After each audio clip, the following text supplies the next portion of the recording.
1980s horror movies are great, but their sequels are often better. We're counting down the best horror sequels of the 1980s.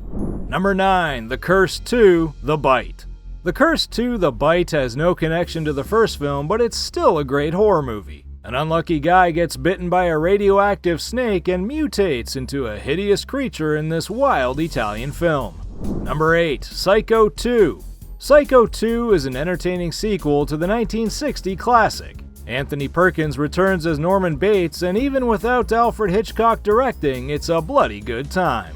Number 7. Friday the 13th Part 6: Jason Lives.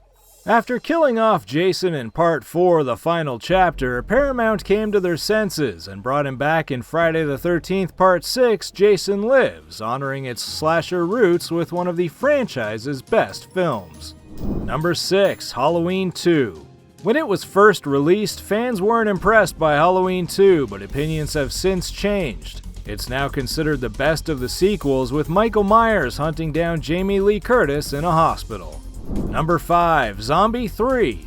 Horror fans may have missed Zombie 3, an Italian film by noted director Lucio Fulci. For those who have, it's available to stream, and even though it's schlocky and unintentionally hilarious, Zombie 3 is an entertaining gore fest.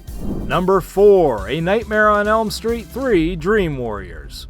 Ask any Freddy Krueger fan and they'll likely say that Dream Warriors is the best of the Nightmare on Elm Street sequels. Heather Langenkamp returns as Nancy, who leads a group of tormented teens taking the fight to Freddy. Number 3. Friday the 13th Part 2.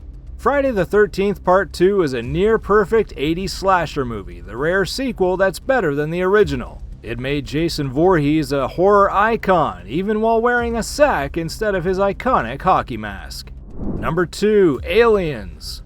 Aliens isn't just a great 80s horror sequel, it's one of the best sequels ever made. Director James Cameron followed Ridley Scott's masterpiece with Marines battling xenomorphs in a nuclear reactor about to blow. Action and horror have never blended so well. Number 1. Evil Dead 2. Evil Dead 2 balances the grueling terror of the original Evil Dead with the slapstick of Army of Darkness. It's an improvement on the original film and established Sam Raimi as a visionary director.